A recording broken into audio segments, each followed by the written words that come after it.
As you all know, we have finished the syllabus. So, we are taking it to the next level. We are going to revise the important topics from this session,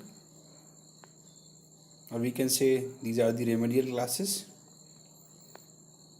So, first of all, we are taking it for the unit number 1.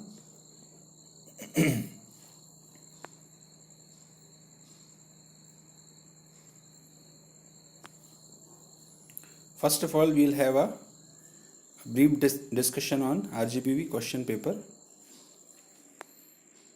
for unit 1. This is a question paper of November 2019. You do not have to see the all paper or all questions. इसमें हम केवल highlighted questions को देखेंगे जो मैंने highlight किए हैं. Question number 1 देखें. Explain Kirchhoff's law. तो ये जो क्वेश्चन है एक्सप्लेन किरचॉफ्स लॉ, ये यूनिवर्सिटी एग्जाम्स में बहुत बार रिपीट हुआ है और this is the important question from the university point of view or the end semester examination point of view. We will discuss about the Kirchhoff's law. Next हम देख रहे हैं और देखें तो question number 2A which is explain superposition theorem. ये question जो है ये भी बहुत बार रिपीट हुआ है. थ्योरेटिकल पॉइंट ऑफ व्यू से हम भी थ्योरेटिकल क्वेश्चंस को देख रहे हैं.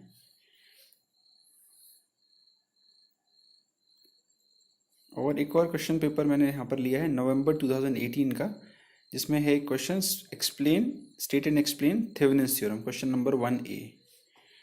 तो यहाँ पर 3 क्वेश्चन मैंने कंसीडर किए हैं जो यूनिवर्सिटी पॉइंट ऑफ व्यू से और end semester exam point of view से इम्पॉर्टेंट है यूनिट 1 में theoretical question. The first is Kirchhoff's law which are KVL and KCL. The second is superposition theorem and the third is Thevenin's theorem.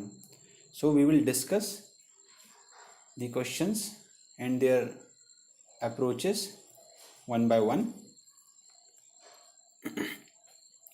First of all we are taking Kirchhoff's law. यहाँ पर एक complete distinction provide करने की कोशिश की है मैंने KCL और KVL में. अगर हम एक लाइन में एक स्टेटमेंट में इसको रिमेंबर करना चाहें, याद रखना चाहें, तो उसके लिए 1 लाइनर है यहाँ पर.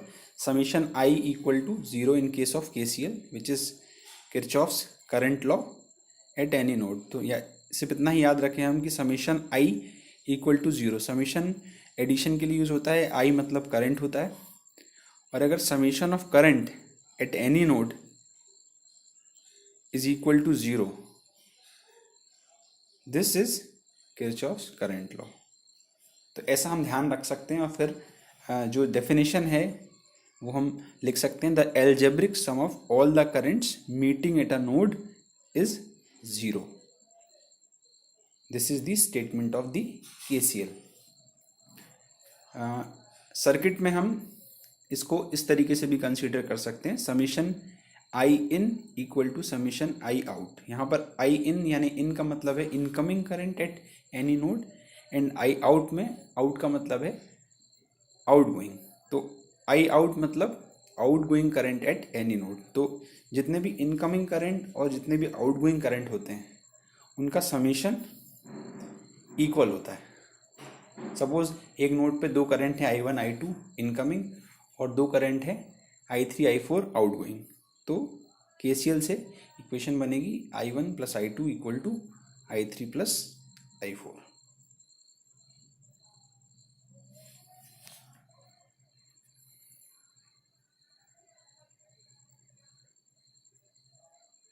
KVL के देखें एक बार. KVL says that summation of voltage and summation of voltage drop. V यहाँ पर वोल्टेज को रिप्रेजेंट कर रहा है और I इंटू आर रिप्रेजेंट कर रहा है वोल्टेज ड्रॉप को।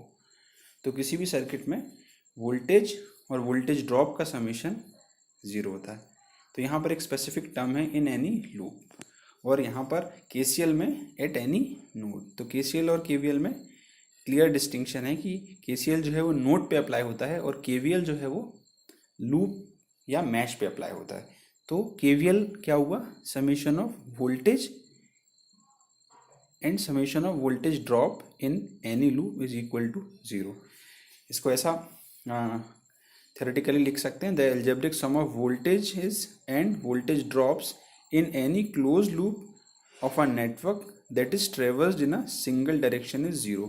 तो यहाँ पर डायरेक्शन की बात क्यों हो रही है, क्योंकि जब आप लूप में सारे वोल्टेज एंड वोल्टेज ड्रॉप्स को किसी लूप के कंसीडर करेंगे तो you have to follow the specific direction, either clockwise और एंटी क्लॉकवाइज।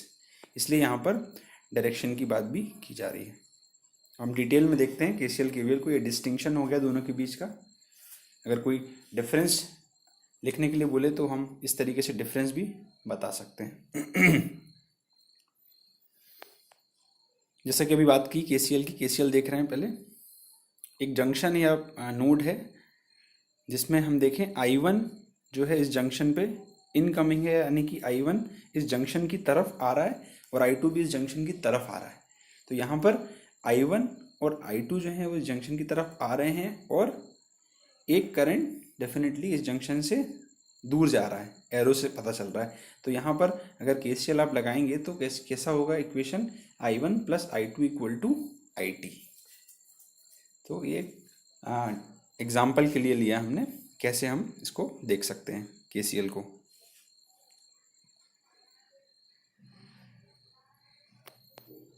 एक न्यूमेरिकल प्रॉब्लम भी लेते हैं KCL के लिए। एक सिंपल न्यूमेरिकल है, find the magnitude and direction of the unknown currents in the figure given below. तो एक सर्किट हमारे पास है जिसमें कुछ वैल्यूज़ करंट की हमको गिवन है, I1 equal to 10 ampere, I2 equal to 6 ampere and I5 equal to 4 ampere. ये 3 वैल्यूज़ हमें गिवन है और बोला है कि यहाँ पे बाकी के बचे हुए मैग्नीट्यूड एंड डायरेक्शन निकालने हैं करेंट्स के। तो मैग्नीट्यूड से मतलब वैल्यू से है और डायरेक्शन से मतलब पॉजिटिव या नेगेटिव साइन से। तो यहाँ पर बहुत इजी न्यूमेरिकल है। यहाँ पर हमारे पास 4 नोड या जंक्शन हमको दिख रहे हैं ABCD, 1 बाय 1 हर एक नोड पे अगर हम KCL की इक्वेशन अप्लाई कर देंगे तो अननोन करेंट्स की वैल्यू हमको यहाँ पर आसानी से मिल जाएगी। फॉर एग्जांपल राइट हैंड पे देखें, एट नोड A, अगर नोड A पे हम देखें तो नोड A पर I1 करंट जो है वो इनकमिंग है और I2 और I4 करंट जो है वो आउटगोइंग है। तो equation summation I in equal to summation I out अगर वैसे देखें तो I1 इक्वल टू हो जाएगा I2 प्लस I4, क्योंकि इनकमिंग करंट केवल एक ही है I1 और आउटगोइंग करंट 2 हैं, इसलिए दोनों को समेशन कर दिया I2 प्लस I4। तो इक्वेशन बन गई I1 equal to I2 plus I4। तो यहाँ पर इस इक्वेशन में अगर हम I1 की वैल्यू पुट कर देंगे, I2 की वैल्यू पुट करेंगे तो डेफिनेटली हमको I4 की वैल्यू यहाँ से मिल जाएगी। सिमिलरली नोड B पे भी अप्लाई कर सकते हैं, नोड C पे अप्लाई कर सकते हैं और नोड D पे अप्लाई कर सकते हैं।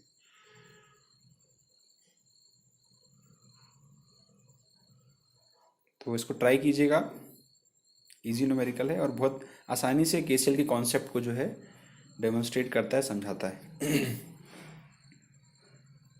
आगे देखेंगे KVL, the algebraic sum of all the voltages around any close loop in a circuit is equal to 0। तो यहाँ पर एक एग्जांपल कंसीडर कर रहे हैं। एक सर्किट है जिसमें एक 9 वोल्ट की बैटरी लगी हुई है, सोर्स लगा हुआ है, 3 रेजिस्टेंसेस लगे हुए हैं सीरीज में, R1, R2 and R3। The values of R1, R2 and R3 are 3 kilo ohm, 10 kilo ohm and 5 kilo ohm. तो इस सर्किट में हमको KVL अप्लाई करना है। तो एक पर्टिकुलर डायरेक्शन में, जैसा कि हमने बात की थी KVL में, कि एक पर्टिकुलर डायरेक्शन में हम अज्यूम कर लेते हैं। यहाँ पर एक करंट हमने अज्यूम कर लिया, इस एक जितने नंबर ऑफ लूप होते हैं उतने नंबर ऑफ करंट हम अज्यूम कर लेते हैं केवीएल के लिए, और उसके हिसाब से हम केवीएल की इक्वेशन लिखते हैं। तो यहाँ पर केवल एक ही लूप है, सिंगल लूप का ही क्वेश्चन है, तो एक लूप के लिए एक ही करंट अज्यूम करेंगे क्लॉकवाइज डायरेक्शन में, और करंट का नाम हमने यहाँ पर लिया है आई। तो कैसे लिखते हैं देखिए केवीएल की इक्वेशन। तो यहाँ पर साइन कन्वेंशन जो आपको दिख रहे हैं सर्किट में, जो कि पहले नहीं थे, जो यहाँ पर कंसीडर किए हैं वो कैसे हैं।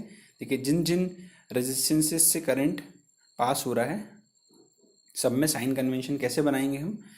करंट जो है अगर यहाँ पे क्लॉकवाइज फ्लो हो रहा है, तो जैसे एग्जांपल के लिए R1 की बात करें तो R1 के जिस एंड से करंट एंटर कर रहा है वो वाला टर्मिनल पॉजिटिव टर्मिनल होगा, और जिस एंड से करंट उस रेजिस्टेंस को छोड़ रहा है, लीव कर रहा है या बाहर निकल रहा है, उस टर्मिनल को हम नेगेटिव से डिनोट करेंगे।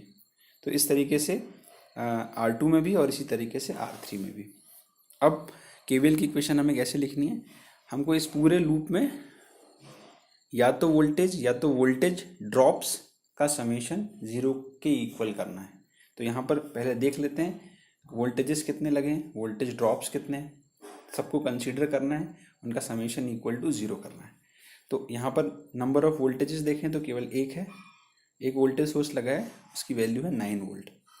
वोल्टेज ड्रॉप क्या होता है, वोल्टेज ड्रॉप मैं स्लाइड बैक कर देता हूँ आपके लिए। वोल्टेज ड्रॉप क्या होता है, आई इंटू आर को वोल्टेज ड्रॉप बोलते हैं। तो जहाँ पर भी रेजिस्टेंस आएगा उसका करंट से मल्टीप्लिकेशन जब होगा उसको हम बोलेंगे वोल्टेज ड्रॉप। तो यहाँ पर करंट हमारे पास एक ही जो हमने अज्यूम किया दैट इज आई, और रेजिस्टेंस है R1, R2 एंड R3। तो 1 बाय 1 हर एक रेजिस्टेंस का वोल्टेज ड्रॉप होगा।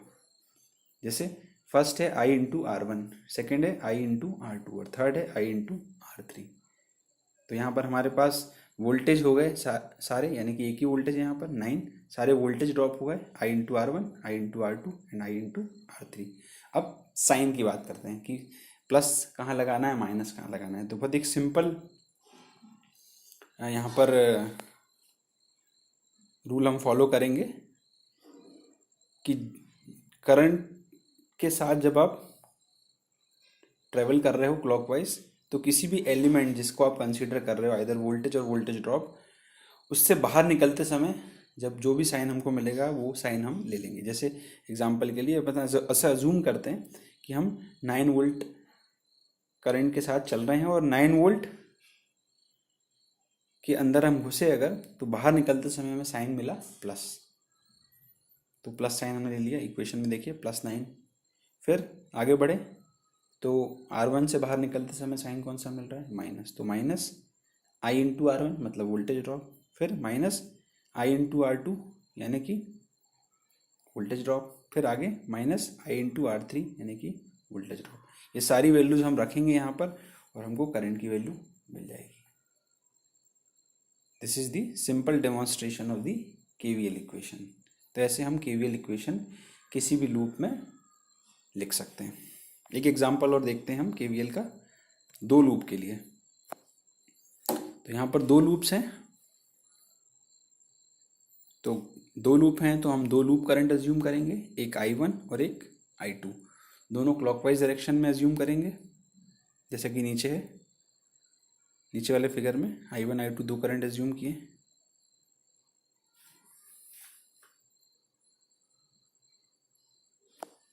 साइन कन्वेंशन बना लीजिए, प्लस माइनस इस तरीके से। अब लूप वाइज इक्वेशन लिखी जाएगी। हम लूप 1 के लिए इक्वेशन लिख रहे हैं, तो सारे जितने भी वोल्टेज और वोल्टेज ड्रॉप हैं उनको हमको पहले लिख लेना है, उनके साइन बाद में बना लेंगे। जैसे कि पहला जो लूप है जिसमें I1 करंट फ्लो हो रहा है उसमें हम देखें तो वोल्टेजेस कितने हैं, केवल एक है 28, हमने 28 लिख लिया। फिर voltage drop I1 into R1 यानी R1 की वैल्यू जो है 4 यानी कि 4I1। फिर यहाँ पर जो इंटरमीडिएट और बीच में लगा हुआ जो रेजिस्टेंस है जिसका नाम है R2, वो देखेंगे हम ध्यान से तो दोनों लूप के बीच में कॉमन रेजिस्टेंस है, और कॉमन होने के ही कारण इस रेजिस्टेंस में पर्टिकुलरली I1 और I2 दोनों करंट फ्लो हो रहे हैं। ध्यान से देखें तो अगर हम लूप 1 की बात करेंगे तो लूप 1 की तरफ से हम देखें तो ऊपर से नीचे की तरफ I1 जा रहा है R2 में, और अगर लूप 2 की तरफ से बात करें तो नीचे से ऊपर की तरफ R2 में I2 करंट जा रहा है। तो यहाँ पर जब भी हम कॉमन रेजिस्टेंस को कंसीडर करेंगे वोल्टेज ड्रॉप के लिए, तब हमको क्या करना है, तो हमको यहाँ पर वोल्टेज ड्रॉप लिखना है। तो रेजिस्टेंस की वैल्यू इनटू करंट की वैल्यू, तो रेजिस्टेंस तो वही रहेगा 2 ओम। करंट की बात करेंगे तो हम जिस लूप की इक्वेशन लिख रहे हैं उसके करंट को हम ग्रेटर मानते हुए दूसरे करंट से सब्ट्रैक्ट कर देंगे। तो यहाँ पर I1 की इक्वेशन लिख रहे हैं और सब्ट्रैक्ट करना है, तो I1 माइनस I2 करंट हो गया इनटू R2। तो हमारे पास एक वोल्टेज 28, दूसरा वोल्टेज ड्रॉप 4I1, तीसरा 2 इंटू I1 माइनस I2, और बाहर निकलते समय जो भी माइनस साइन हमको मिल रहा है वो हमने माइनस साइन लगा लिया। तो इक्वेशन बन गई 28 minus 4I1 minus 2 into I1 minus I2 equal to 0। इसी तरीके से हम बात करें लूप 2 के लिए, तो लूप 2 में अगर वोल्टेजेस देखें तो 7 है। उसके बाद ड्रॉप में आपका R3 में वोल्टेज ड्रॉप होगा I2 इंटू R3, और कॉमन रेजिस्टेंस में वोल्टेज ड्रॉप होगा 2 इंटू I2 माइनस I1। यहाँ पे क्योंकि हम लूप 2 की इक्वेशन लिख रहे हैं इसलिए I2 में से I1 को सब्ट्रैक्ट करना है। तो यहाँ पर हो गया, और साइन देखेंगे तो 7 में माइनस साइन आएगा क्योंकि आप जिस डायरेक्शन में चल रहे हैं क्लॉकवाइज, उस हिसाब से 7 से जब आप बाहर निकलेंगे तो आपको साइन मिलेगा माइनस। सिमिलरली इक्वेशन क्या बन गई, -7 minus 2 into I2 minus I1 minus 1 into I2 equal to 0।